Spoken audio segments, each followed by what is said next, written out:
আসসালামু আলাইকুম বন্ধুরা।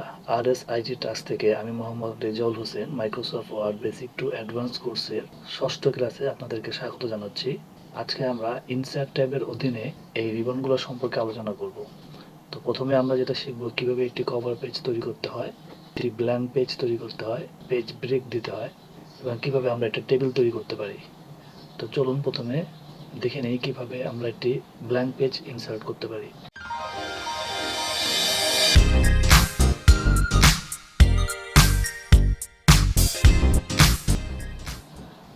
তো বন্ধুরা, আমরা যখন কোনো একটা ডকুমেন্ট লিখি তখন লেখার এক পর্যায়ে সময় মনে হয় যে আমরা একটা নতুন পেজ তৈরি করব। তো সেই নতুন পেজ তৈরি করার জন্য আমাদেরকে যেটি করতে হবে, আমরা যে প্যারাগ্রাফটি লিখছি সেই প্যারাগ্রাফের একবার শেষে কার্সরটি আনতে হবে। আনার পরে এই ইনসার্ট যে ট্যাবটি আছে এই ট্যাবের অধীনে দেখতে পাচ্ছেন যে ব্ল্যাঙ্ক পেজ নামে একটি অপশন আছে। এই ব্ল্যাঙ্ক পেজ যদি আমরা এটা ক্লিক করি তাহলে দেখতে পাচ্ছেন আমাদের নতুন একটি পেজ চলে এসেছে। এভাবে আমরা যতবার এখানে ক্লিক করব ততবারই একটি একটি করে নতুন পেজ ওপেন হবে। আমরা যখন কোনো একটি ব্ল্যাঙ্ক পেজ নিব তখন অবশ্যই আমাদেরকে খেয়াল রাখতে হবে আমাদের যে প্যারাগ্রাফটি আমরা লিখছি সেই প্যারাগ্রাফের শেষে যেন কার্সরটি থাকে। আমি যদি এখন এই কার্সরটি প্যারাগ্রাফের শেষে না রেখে যদি কোনো একটি প্যারাগ্রাফের লাস্টের দিকে রাখি, এই জায়গায় কার্সরটি রেখে যদি একটি ব্ল্যাঙ্ক পেজ নেই, তাহলে যেটি হবে আমার একটি ব্ল্যাঙ্ক পেজ তো ক্রিয়েট হবেই, তার পাশাপাশি আমার যে কার্সরটি প্যারাগ্রাফের যে অংশে ছিল সেই অংশটুকু কিন্তু থার্ড পেজে চলে আসবে। মানে আমাদের মাঝখানে একটি ফাঁকা পেজ ক্রিয়েট হবে এবং তারপরে আরেকটি পেজে আমাদের প্যারাগ্রাফের বাকি অংশটুকু কিন্তু চলে যাবে। তো অবশ্যই আমাদেরকে খেয়াল রাখতে হবে যেন আমাদের প্যারাগ্রাফের শেষে আমার কার্সরটি রেখে আমরা ব্ল্যাঙ্ক পেজে ক্রিয়েট করি। তো এই ছিল ব্ল্যাঙ্ক পেজ তৈরি করার নিয়ম। এরপরে যে বিষয়টি আলোচনা করব সেটি হচ্ছে পেজ ব্রেক। কোনো লেখাকে যদি আমরা পরের পেজ থেকে শুরু করতে চাই তাহলে যে অংশটুকু পরের পেজ থেকে নিতে চাই তার আগে কার্সর রেখে পেজ ব্রেক অপশনটি দিলে পরের পেজের প্রথমে সেই লেখাগুলো চলে আসবে এবং নতুন পেজ ক্রিয়েট হবে। ব্ল্যাঙ্ক পেজের ক্ষেত্রে যেটি আমি দেখিয়েছিলাম, যদি আমরা আমাদের কোনো প্যারাগ্রাফের কোনো অংশ পরের পেজে নিতে চাই সেক্ষেত্রে কিন্তু আমরা যদি ব্ল্যাঙ্ক পেজে ক্রিয়েট করি তাহলে কিন্তু মাঝখানে একটি ফাঁকা পেজ ক্রিয়েট হয়ে কিন্তু লেখাটি থার্ড পেজে চলে যায়। কিন্তু আমরা যদি চাই যে লেখাটি থার্ড পেজে না আমাদের সেকেন্ড পেজে আনতে চাই, তাহলে অবশ্যই আমরা ব্ল্যাঙ্ক পেজে ক্লিক না করে পেজ ব্রেক অপশনটি ইউজ করতে পারি। মূলত পেজ ব্রেকের কাজটি হচ্ছে এটাই যে আমরা কোনো প্যারাগ্রাফের কোনো একটি অংশকে যদি এর সেকেন্ড পেজ থেকে শুরু করতে চাই তাহলে আমরা পেজ ব্রেক অপশনটি ব্যবহার করব। এরপরে যে অপশনটি আমি আলোচনা করব সেটি হচ্ছে কভার পেজ। কভার পেজটি আমরা সাধারণত কোনো ডকুমেন্ট বা অ্যাসাইনমেন্ট এর কভার পেজ দেওয়ার জন্য ব্যবহার করি। এর জন্য ডিফল্ট কিছু কভার পেজ তৈরি করা আছে, সেটা এডিট করেও কিন্তু আমরা আমাদের একটি সুন্দর কভার পেজ নিতে পারি। তো কভার পেজ তৈরি করার জন্য যেটি করতে হবে সেটি হচ্ছে এখানে যে অপশনটি আছে কভার পেজ নামে, এই অপশনের যে অ্যারো চিহ্নটি আছে এখানে ক্লিক করলে আমরা দেখতে পারবো এখানে অনেকগুলো কভার পেজ বাই ডিফল্টভাবে দেওয়া আছে। তো এখান থেকে আমরা আমাদের প্রয়োজন অনুযায়ী আমরা যে কোনো একটি কভার পেজ নির্বাচন করতে পারি। আমি যদি এখান থেকে যে এই কভার পেজটি নির্বাচন করি তাহলে দেখতে পাচ্ছেন যে আমার একটি সুন্দর একটি কভার পেজ চলে এসেছে। এটি বাই ডিফল্ট ভাবেই দেওয়া থাকে। তো আমরা চাইলে এই কভার পেজটি এডিট করে আমাদের যে ডকুমেন্টের নাম আছে সেই নাম এখানে দিতে পারি। এভাবে কিন্তু আমরা আমাদের যেই কভার পেজ আছে আমরা এটা ব্যবহার করতে পারি।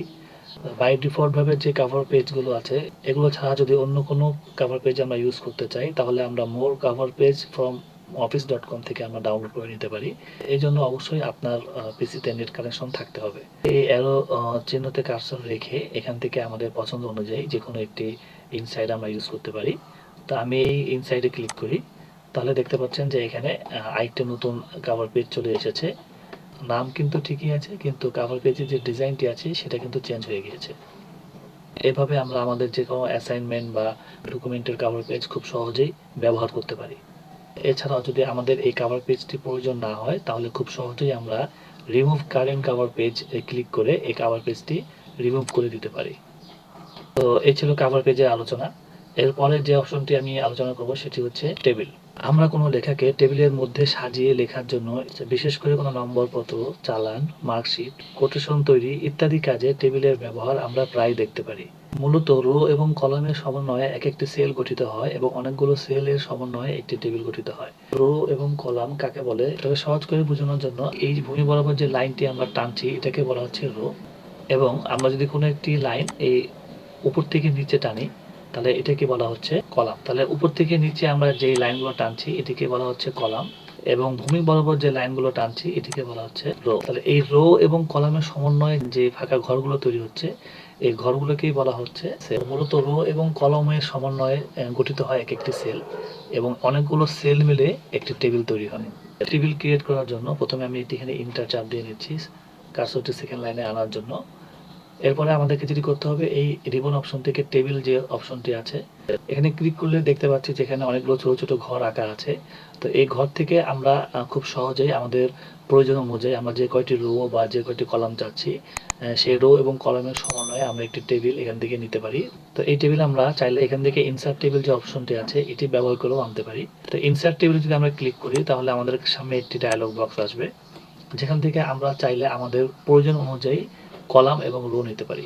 আমি চাচ্ছি যে এখানে 10টি কলাম নেই এবং 8টি রো নেই। এই 10টি কলাম এবং 8টি রো সিলেক্ট করে আমি যদি এখানে ওকে দিয়ে দিই তাহলে আমাদের সামনে একটি নতুন টেবিল তৈরি হয়ে গিয়েছে। তো এইভাবে আমরা আমাদের প্রয়োজন অনুযায়ী রো এবং কলামের সমন্বয়ে একটি টেবিল তৈরি করতে পারি। এই ইনসার্ট টেবিলের অভ্যন্তরে আমরা যেটা দেখতে পাচ্ছি যে অটো ফিট বিহেভিয়ার। এই অটো ফিট বিহেভিয়ারের অধীনে দেখতে পাচ্ছি আরও 3টি অপশন আছে। সেটা হচ্ছে fixed column width, auto fit to content, auto fit to window. তো ফিক্সড কলাম উইথ যেটি সেটা হচ্ছে যে আমরা যখন কোনো একটি রো এবং কলাম তৈরি করব এখানে যখন সংখ্যাটি বসাবো তখন কিন্তু এটা অটোমেটিক্যালি এটা ফিট হয়ে যাবে আমাদের উইন্ডোর অনুযায়ী। আমরা যদি একটু অটো ফিট টু কন্টেন্টস অপশনটি দেখতে চাই সেজন্য আমি অটো ফিট টু কন্টেন্টস বাটনটি ক্লিক করে ওকে দিই। এখানে 5টি কলাম এবং 2টি রো এর সমন্বয়ে একটি টেবিল গঠিত হয়েছে। তো এখানে যেটা হবে আমি যখন লিখবো কোনো লেখা তখন কিন্তু টেবিলটা অটোমেটিক্যালি বাড়বে। তো এই অটো ফিট টু কন্টেন্টস যে অপশনটি আছে এই অপশনটির কাজ হচ্ছে এটাই যে আমরা আমাদের প্রয়োজন অনুযায়ী যে কোনো লেখা আমরা কিন্তু লিখতে পারছি। ঠিক যতটুকু সেই লেখাটির সাইজ হবে ততটুকুই কিন্তু কলামটির প্রসার পাবে। তো এই অটো ফিট টু কন্টেন্ট ব্যবহার করে আমরা এই সুবিধাটা পেতে পারি। এরপরে যে অপশনটি ছিল সেটি হচ্ছে অটো ফিট টু উইন্ডো। এই অটো ফিট টু উইন্ডোর কাজটি আমি একটু দেখাই। মানে বেসিক্যালি আমাদের যে ওয়ার্ক এরিয়াটা আছে সেই ওয়ার্ক এরিয়াতে যতটুকু আমাদের মার্জিন দেওয়া আছে সাইডে এই মার্জিন বরাবর কিন্তু সম্পূর্ণ ফিট হয়ে এই টেবিলটি তৈরি হয়েছে। তো এই ছিল ইনসার্ট টেবিলের অপশনের কাজ। এর পরের ক্লাসে টেবিলের অভ্যন্তরীণ আরও যে অপশনগুলো আছে এই অপশনগুলো নিয়ে আলোচনা করব। কিভাবে একটি ডকুমেন্টে পিকচার অ্যাড করতে হয়, কিভাবে শেপ আমরা ইউজ করতে পারি, এই অপশনগুলো নিয়ে পরবর্তী ক্লাসে আলোচনা করব। তো আজকের ভিডিওটি এখানে শেষ করছি। বন্ধুরা, আমি চেষ্টা করছি যে আমার এই ভিডিওতে এমএস ওয়ার্ড সম্পর্কে প্রত্যেকটি বিষয়ে খুব সহজ করে আপনাদেরকে উপস্থাপন করতে। তো আমার এই ভিডিওটি যদি ভালো লাগে তাহলে অবশ্যই আমার চ্যানেলটি সাবস্ক্রাইব করবেন, ভিডিওটিতে লাইক দেবেন এবং আপনাদের যদি কোনো জিজ্ঞাসা বা কোনো প্রশ্ন থাকে তাহলে অবশ্যই কমেন্টসে জানাবেন। তো আজকের ভিডিওটি এখানে শেষ করছি। আসসালামু আলাইকুম।